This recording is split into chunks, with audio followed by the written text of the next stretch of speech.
أعوذ بالله من الشيطان الرجيم. بسم الله الرحمن الرحيم. وناديناه من جانب الطور الأيمن وقربناه نجيا ووهبنا له من رحمتنا أخاه هارون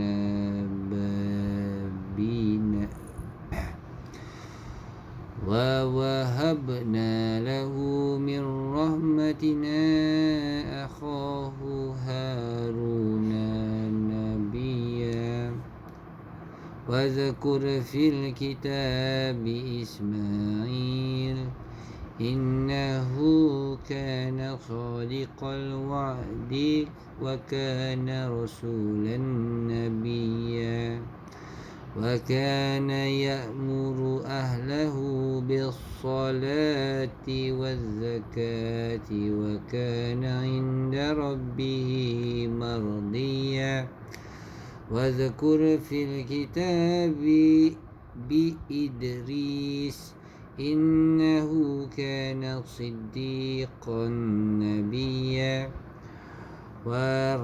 ورفعناه مكانا عليا أولئك الذين أنعم الله عليهم من النبيين من ذريات آدم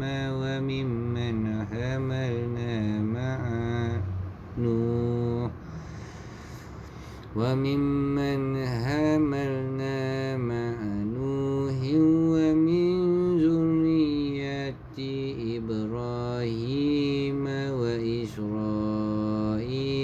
وممن هدينا واجتبينا إذا تتلى عليهم آيات الرحمن خروا سجدا وبكيا فخلف من بعدهم خلف أضاعوا الصلاة واتبعوا الشهوات فسوف يلقون غيا إلا من تاب وآمن وعمل صالحا فأولئك يدخلون الجنة ولا يظلمون شيئا جنات عدن التي وعد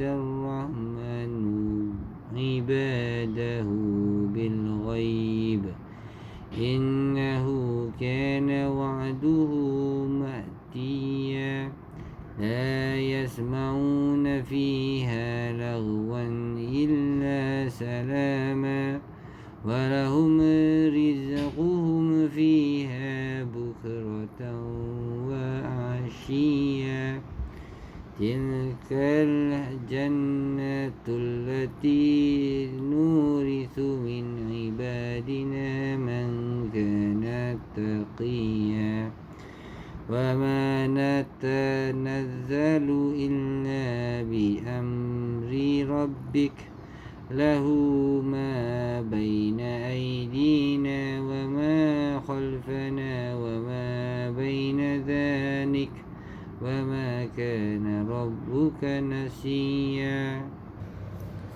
Dan kami telah memanggilnya daripada sebelah kanan gunung Sinai dan kami dekatkan dia untuk berbicara. Dan kami telah menganugerahkan sebagian rahmat kami kepadanya, iaitu saudara Harun menjadi seorang Nabi. Dan ceritakanlah Muhammad kisah Ismail di dalam kitab Al-Quran. Dia benar-benar seorang yang tepati janjinya sebagai seorang Rasul dan Nabi.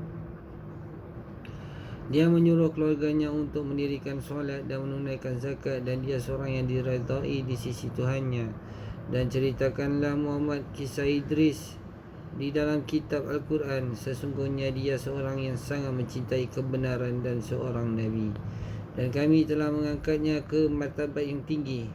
Mereka itulah orang yang telah memberi nikmat, yang telah diberi nikmat oleh Allah, iaitu daripada golongan para nabi, daripada keturunan Adam, dan daripada orang yang kami bawa di dalam kapal bersama Nuh, dan daripada keturunan Ibrahim dan Israel, dan daripada orang yang telah kami beri petunjuk dan telah kami pilih. Apabila dibacakan ayat-ayat Allah yang Maha Pemurah kepada mereka, maka mereka tunduk sujud dan menangis. Kemudian datanglah selepas mereka pengganti yang mengabaikan solat dan mengikut keinginannya, maka mereka kelak akan tersesat. Kecuali orang yang bertaubat, beriman dan melakukan kebaikan, maka mereka itu akan masuk syurga, tidak dizalimi, dirugikan sedikit pun, iaitu syurga Ad yang telah dijanjikan oleh Tuhan yang Maha Pemurah kepada hamba-hambanya, sekalipun syurga itu tidak tampak. Sesungguhnya janji Allah itu pasti ditepati. Di dalamnya mereka tidak mendengar perkataan yang tidak berguna kecuali ucapan salam, dan di dalamnya bagi mereka ada rezeki pagi dan petang. Itulah syurga yang akan kami wariskan kepada hamba-hamba kami yang selalu bertakwa. Dan tidaklah kami turunkan Jibril kecuali atas perintah Tuhanmu, miliknya segala yang ada di hadapan kita, yang ada di belakang kita, dan segala yang ada di antara kedua-duanya. Dan Tuhanmu tidak lupa. Sebagian mufasir berpendapat bahawa ia dimasukkan ahlahu daripada keluarganya, dan sebagian pendapat umatnya. Adalah ayat-ayat jika kita membaca atau mendengar baik dalam solat ataupun di luar solat, maka disunahkan untuk bersujud. Ayat sajadah terdapat 15 ayat dalam Quran. Tanda sahnya bersujud dalam cetakan Al-Quran Cordoba adalah tanda khutbah di ayat. Firman Allah, dan dia menyuruh keluarganya untuk melaksanakan solat dan menunaikan zakat, dan dia seorang yang diredai di sisi Tuhannya. Surah Maryam 19:55. Ayat ini menerangkan pujian yang indah, sifat yang terpuji dan kebiasaan yang tepat yang dilakukan oleh Ibrahim AS, yang baginda adalah seorang yang tetap teguh melaksanakan ketaatan kepada Tuhannya, dan juga baginda memerintahkan kepada keluarganya agar taat kepada Allah. Hal ini selaras dengan firman Allah kepada Rasulnya, dan perintahkanlah keluargamu mendirikan solat dan sabar dalam mengerjakannya. Kami tidak meminta rezeki kepadamu, kamilah yang memberi rezeki kepadamu, dan akibat yang baik di akhirat adalah bagi orang yang bertakwa. Surat Taha 21:32. Juga firman-Nya, wahai orang-orang yang beriman, peliharalah dirimu dan keluargamu daripada api neraka yang bahan bakarnya adalah manusia dan batu. Penjaganya malaikat-malaikat yang kasar dan keras, yang tidak mendaka kepada Allah terhadap apa yang Dia perintahkan kepada mereka, dan selalu mengerjakan apa yang diperintahkan. Surah Al-Tahrim 66 ayat 6. Iaitu perintahlah mereka untuk melakukan kebaikan dan menjauhi kemungkaran. Janganlah membiarkan mereka tanpa pengawasan.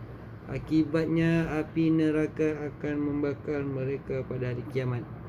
Dalam sebuah hadis daripada Abu Hurairah, dia mengatakan bahawa Rasulullah SAW bersabda, Allah memberi rahmat kepada seorang yang bangun pada malam hari kemudian dia solat, dan dia membangunkan istrinya. Jika istrinya itu tidak bangun, maka dia percikkan air ke wajahnya. Allah memberi rahmat pula kepada seorang isteri yang bangun pada malam hari kemudian solat, dan dia membangunkan suaminya. Jika suaminya itu tidak bangun, maka dia percikkan air ke wajahnya. Hadis riwayat Abu Daud dan Ibnu Majah. Terdapat pula keterangan daripada Abu Sa'id dan Abu Hurairah daripada Nabi SAW. Baginda bersabda, apabila seseorang bangun pada malam hari dan membangunkan istrinya, kemudian kedua-duanya solat 2 rakaat, maka mereka berdua akan dicatat sebagai lelaki dan perempuan yang selalu mengingati Allah. Daripada Abu Hurairah radhiyallahu anhu, dia berkata, aku mendengar Rasulullah SAW bersabda, hal yang pertama kali akan Allah hisab di hari kiamat ke atas amalan seseorang hamba adalah solatnya. Jika solatnya baik, maka ia akan beruntung dan selamat. Jika solatnya rosak, maka ia akan rugi dan tidak beruntung.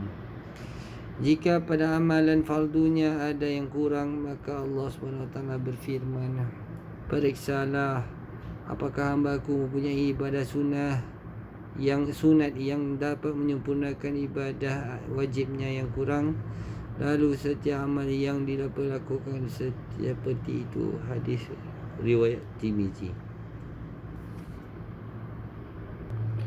Hadis di atas memberikan pelajaran dorongan untuk mengerjakan perkara yang wajib, hal ibadah dan menyempurnakannya, serta memperhatikan perkara yang membawa kebaikan dan menjauhi perkara yang membawa kerosakan.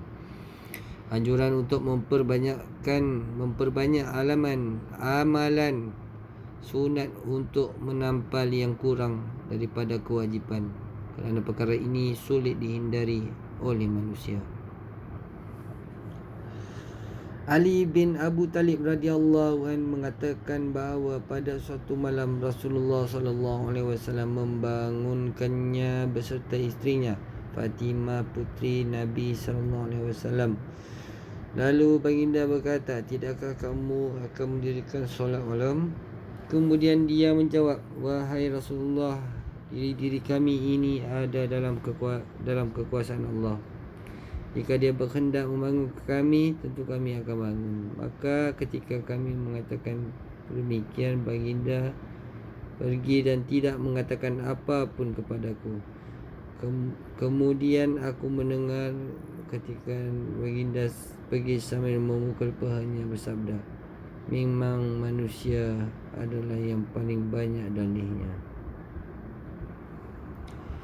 Daripada Abu Ayyub, dia berkata, Naf bin Abdullah bin Amir sedang berkumpul, lalu Naf berkata, seandainya langit dan bumi beserta isinya diletakkan pada satu neraca timbangan, kemudian la ilaha illallah diletakkan pada satu sisi yang lain, nescaya akan lebih condong berat neraca yang diletakkan kepadanya la ilaha illallah. Dan seandainya langit dan bumi beserta isinya berbentuk satu piring yang dibuat daripada besi, kemudian ada seorang lelaki yang mengucap la ilaha illallah, nescaya dia akan melubanginya hingga sampai kepada Allah. Lalu Abdullah bin Amir berkata, kami melaksanakan solat maghrib bersama Rasulullah SAW dan orang-orang yang masih menunggu dan ada yang sudah pulang. Kemudian datanglah Rasulullah dan hampir-hampir lututnya tersingkap. Lalu baginda bersabda, wahai kaum muslimin, bergembiralah kamu sebab Rabb kamu telah membuka satu pintu daripada pintu-pintu langit, dan yang dengan membanggakan